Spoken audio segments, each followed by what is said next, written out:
Well, just as we talk about our own lives, are we heading towards burnout? Are we redlining? Are we going too fast?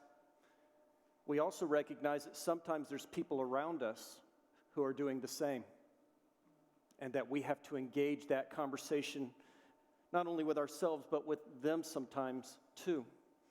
And so I have invited a good friend up here, if I could, Miss Meredith Brower, who is our Go Kids pastor. Would you say hello to her and welcome her Hi, up? guys. Yeah. How's it going?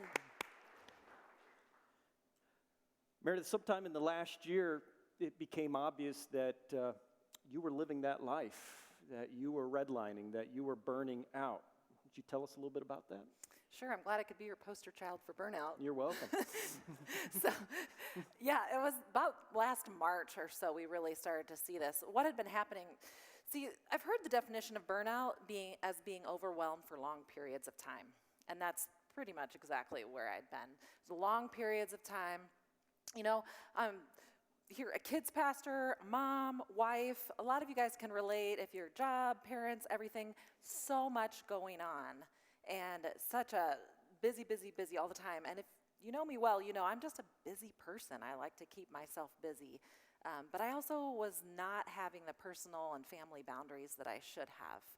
And it all was bleeding together. And then on top of that, my son, some of you remember, several months prior to that, he was having some serious health conditions, including hospital visit and airlift to a children's hospital. There's some trauma stuff going on that I hadn't fully dealt with, and the reality of some health conditions he'd developed that I was still trying to figure out what life was like with him on this. So a lot of things, the physical, mental stress, really boiled down to, I saw myself being pretty apathetic and almost numb. And that mental stress was keeping me from sleeping well at night. So then it created this cycle. And I look back at that time and it just really looks like a fog. I was living in a fog. So. And you clearly knew that you needed help. So you one of the people you came to talk to was and is an expert at rest and boundaries and not burning out. You came and you spoke to me. Right. So, yes. So what did you have to do? How did you march out of this? Yeah, so the first thing I had to do was acknowledge the fact that, okay, this is not working. Acknowledge it to myself and realize it. And then I did. I talked with Jason. So I had to ask for help, which if any of you are like me, that's really, really hard to do. You know, I can conquer this mountain. I can climb the next hill. So yeah, I went to the expert. No, and so we began to develop a plan. If you had noticed around here, we've had some staff shifting and put more hours towards Go Kids because we started to realize that it was more complex. Go Kids was more complex than what it was when I started here, and it was beginning to be hard for me to carry on my own.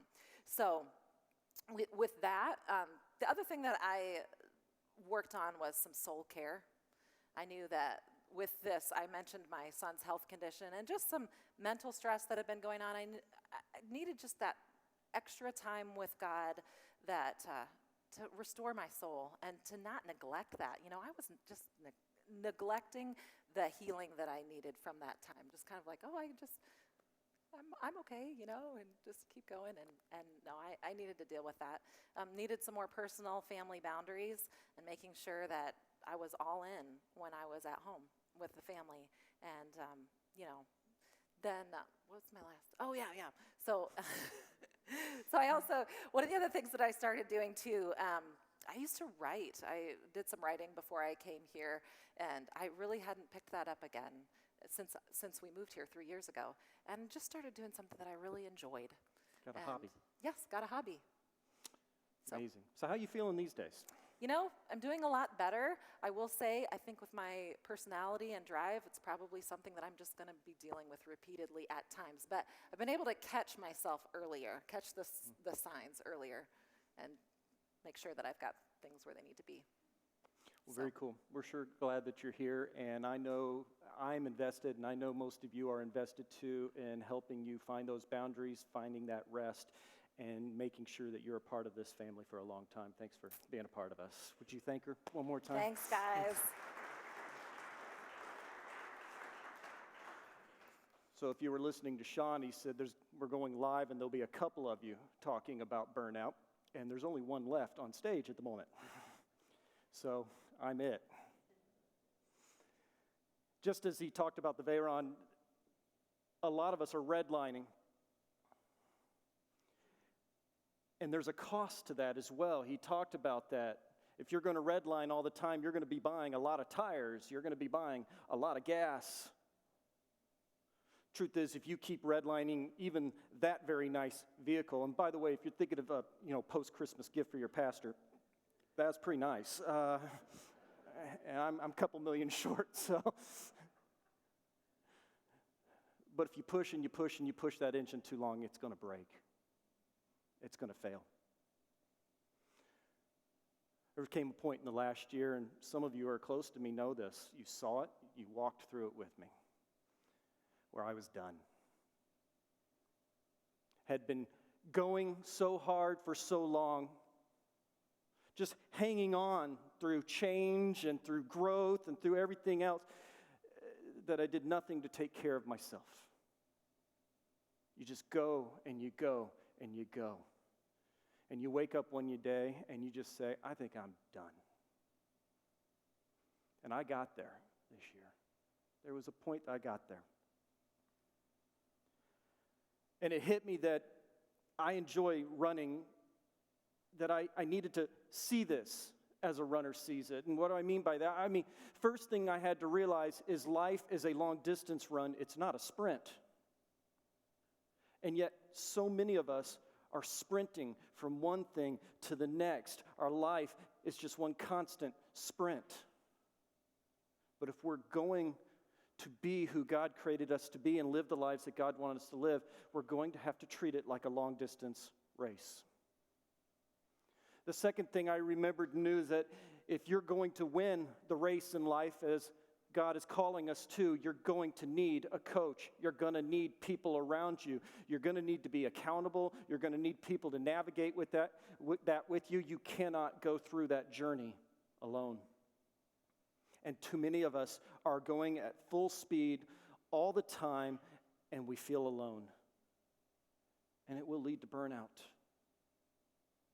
Third thing I had to realize is it's true in running and it's true in life too. You have to look forward. You can't spend all your time looking back. If you're going to win, if you're going to run the race, and if you're going to get across the line, you look forward. You have to stay on mission. You have to know your white-hot why. You have to hold on to that and live by it. And the fourth thing that was so important was to realize that I was going to have a life of discipline. And I get it, that's not a word we like or gravitate towards. In fact, when we hear the word discipline, we start immediately thinking of the things we need to do. But you know what discipline I needed? I needed the discipline of what not to do. The discipline of stop. The discipline of rest. When I had looked back on my calendar ashamedly, I could not visibly see a Sabbath for a year. When written right in the first chapter of the Bible, as our Creator is explaining to us how we were designed and created, was this idea clearly built in. This machinery we have, we work 6 days, we take one off. Work 6, one off is how we were created. And yet I was violating that. Part of discipline is, as Sean talked about, and leadership, it's true. It's not always about what to say yes to. It's about learning how to say no to things. Leadership also says if I add something on my plate, something has to be taken off. We can't do it all. We can't be everywhere. We can't do everything. And so I tell you what a friend lovingly told me. Jason, you don't have to live this way. But I've got this to, Jason, you don't have to live this way. But Jason, you don't have to live this way. You don't have to live this way. You don't have to live this way. And my dear friends, if you're feeling burnt out, if you look at your life and it seems like a constant sprint that you're redlining all the time, you don't have to live this way. You don't have to live this way. I'm going to invite you to stand right where you are, if you would.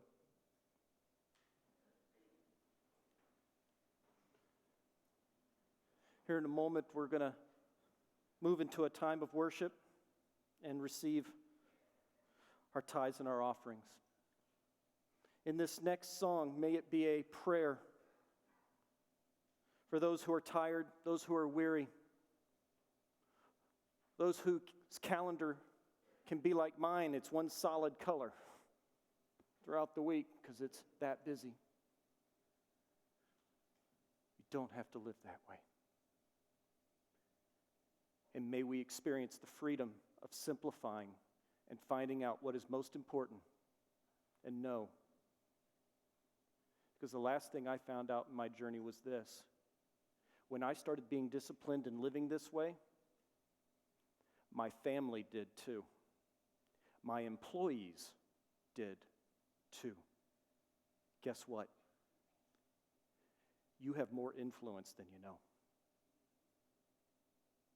Way more than you ever realized.